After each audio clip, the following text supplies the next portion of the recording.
Chapter 14, Crawford Power Station. Once inside, everyone gathered around a small rectangular table. Evan, Alex, Zeke, and 4 others were attending the meeting. They called themselves the Flames Committee. Even though Evan and Alex led the camp, they formed a committee to maintain order and formalize extensive decisions together. Zeke was also part of the committee since he served in the military with Evan. Before we get started, I would like you guys to meet Matt, Evan introduced. We haven't had a chance to meet him yet. It's nice to meet you, I said. I'm an indigo, and my husband Mike is a crystal. Our parents were the first of our kind. Nice to meet you too, Matt shook our hands. I'm an indigo.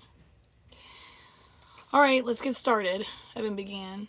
I would like to discuss 2 things, Jasper's new location and how we're going to eliminate the trackers. No more star children are going to be harmed, and we need to stop Jasper from taking Amber and our baby. What do we know so far? Mike asked.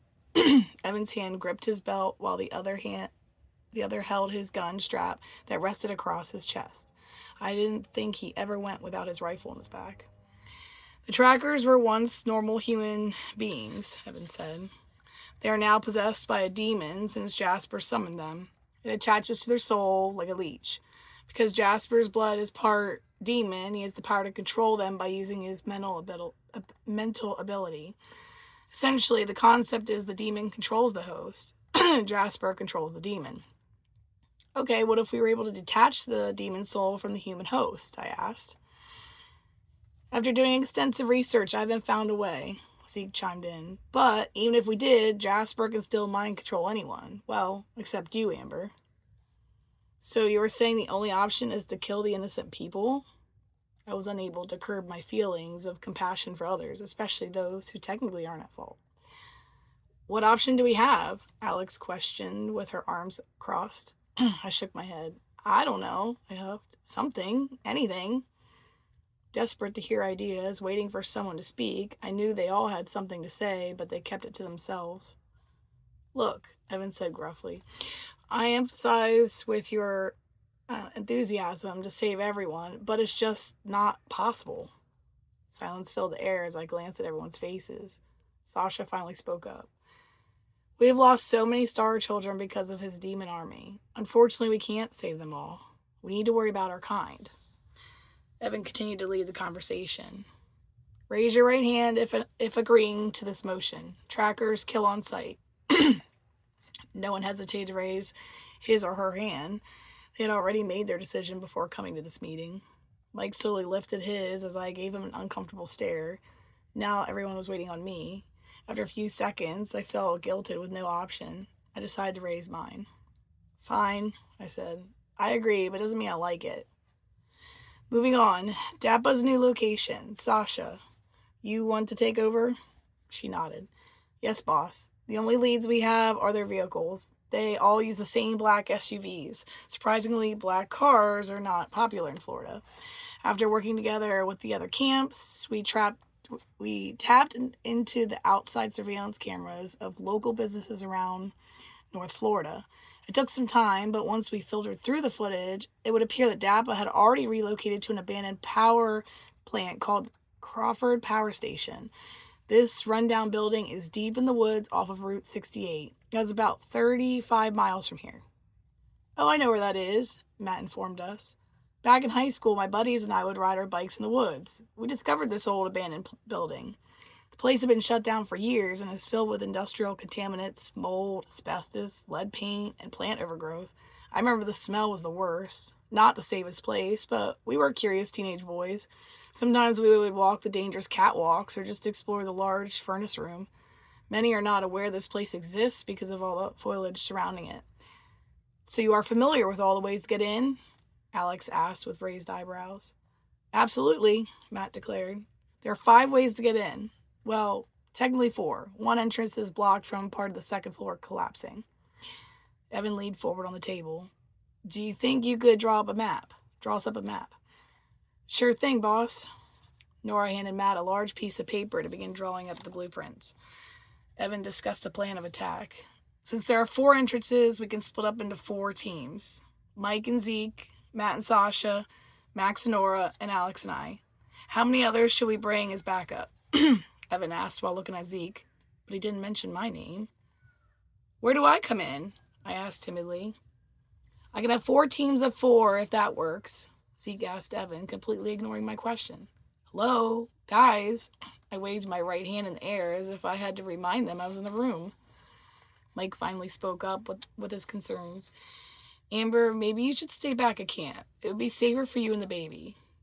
Yeah, I agree. You should sit this one out, Alex said. I shook my head back and forth. Now I was raging inside. What? No, I'm not sitting here while you all are taking out the one person who has screwed me over more times than once. I'm the first awoken Indigo, and my abilities are strong. I'd be a powerful asset to this mission. Not only that, but I want to be a part of this. Their faces didn't look like they'd been convinced. Evan hesitated to talk. It's you they want, Amber. We can't guarantee your safety if you go.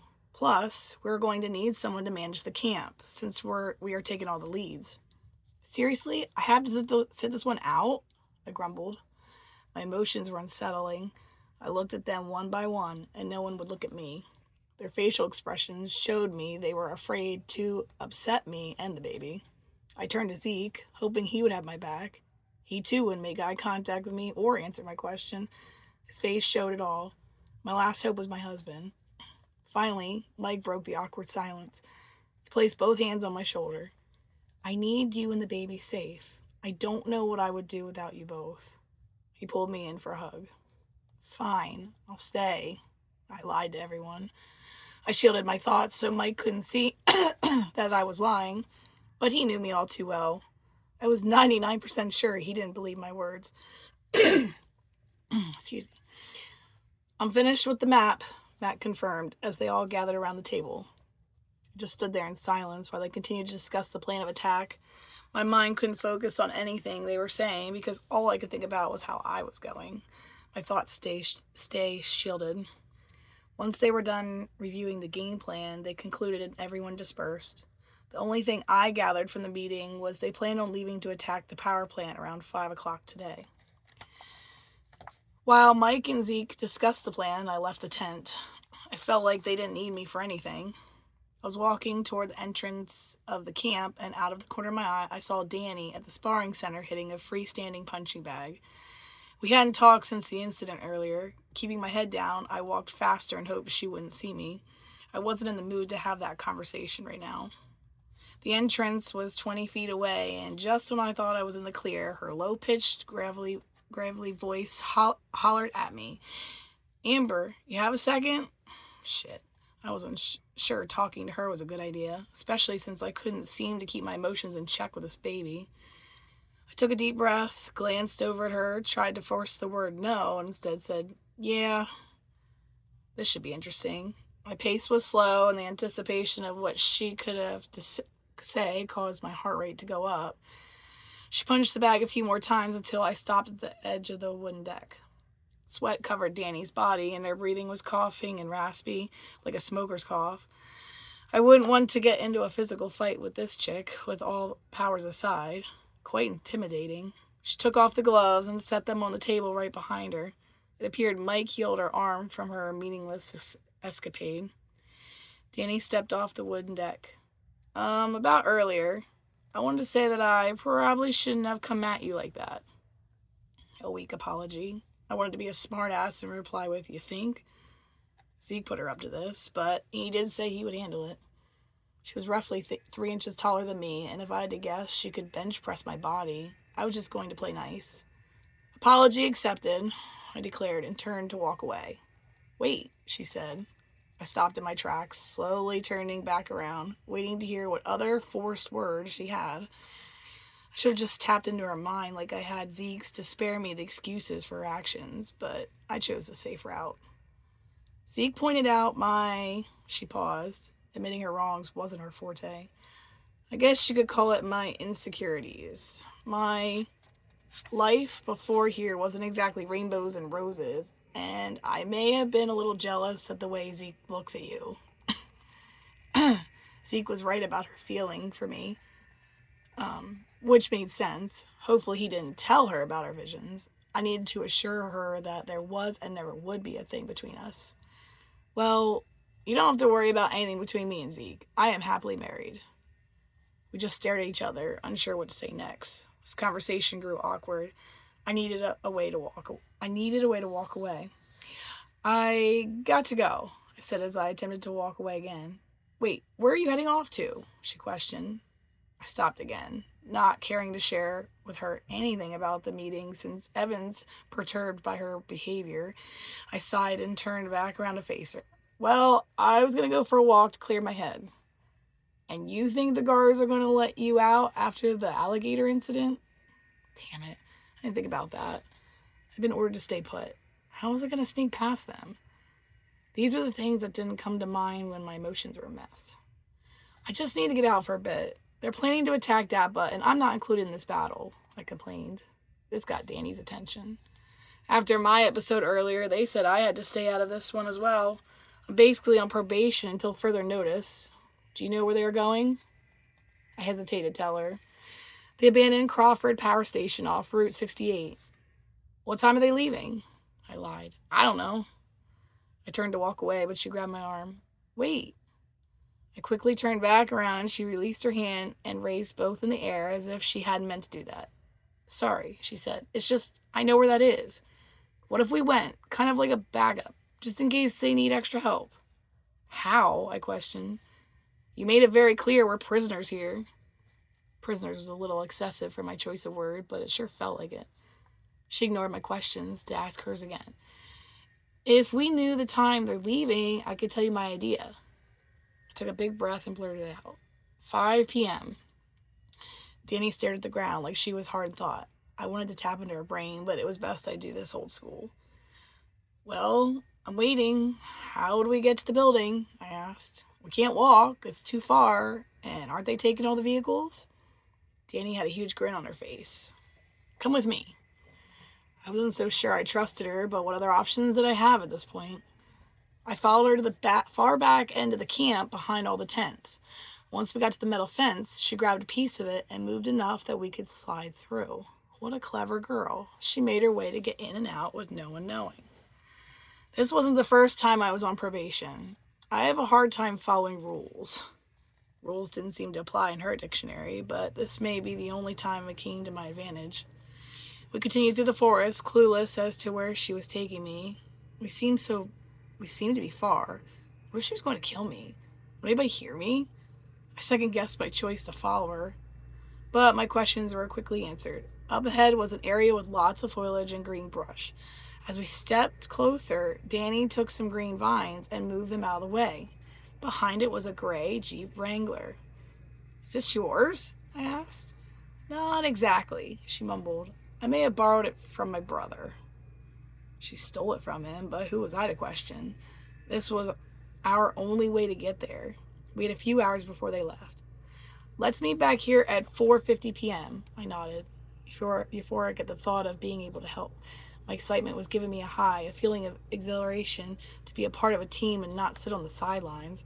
Once we got there, they wouldn't send us back in the middle of a battle. They would appreciate the extra help.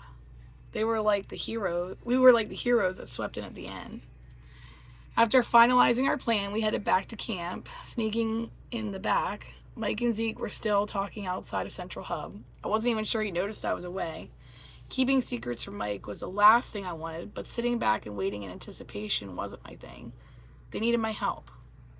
I sauntered over to them and gazed at Mike as if I was exhausted. I'm heading to the tent to take a nap.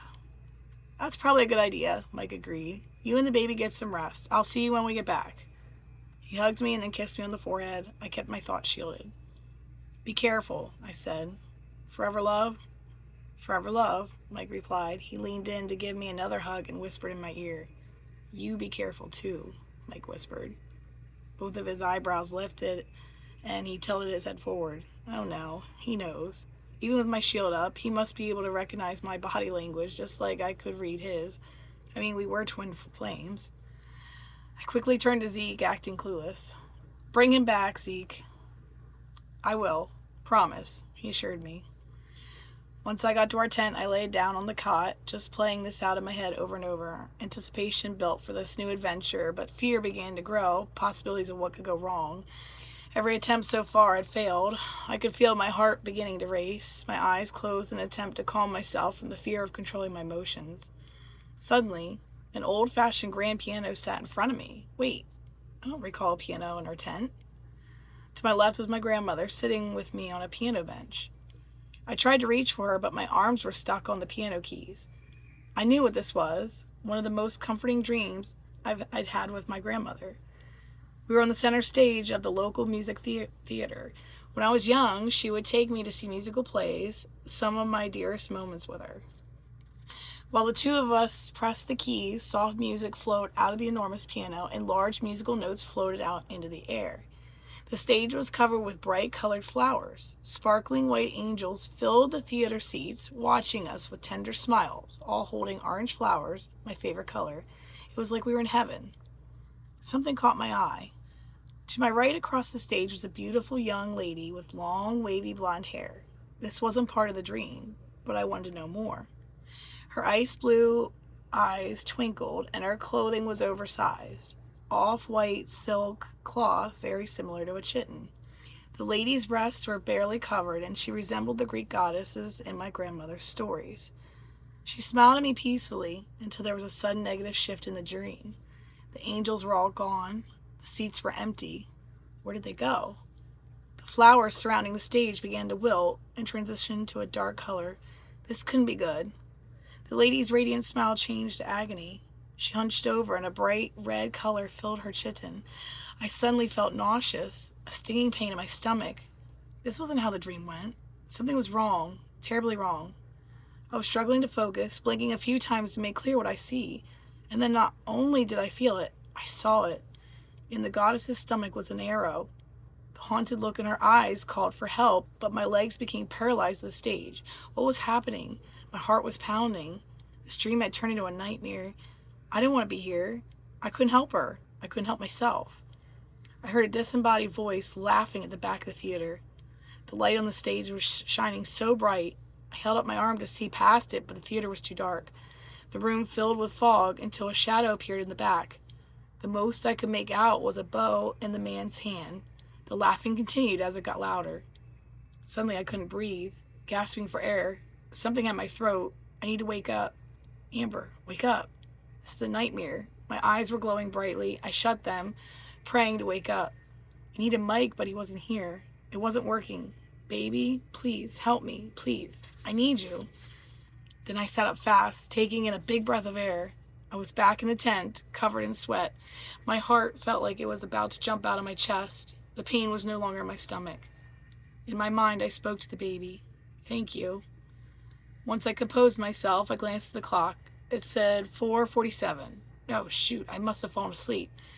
I grabbed my backpack and peeked my head outside the tent. It appeared the guys already left. I snuck to the back side of the camp where the hidden exit was. As I quickly hustled through the woods, the anticipation of how this was going to play out had my fear on edge again, but I reminded myself to control the fear before it controlled me. Once I reached the Jeep, I was inches from opening the passenger door, but I instantly froze. My consciousness was battling whether I should trust her or not. Maybe this was a mistake. She was the last person I want to team up with. Danny sat on the driver's side with the passenger side window down. She stared at me with confusion, chewing on a piece of gum. You coming or are you gonna keep gawking? I inhaled the moist, woodsy air and forced myself to move. I gave her an approving smile and nodded. Let's kick some tracker ass.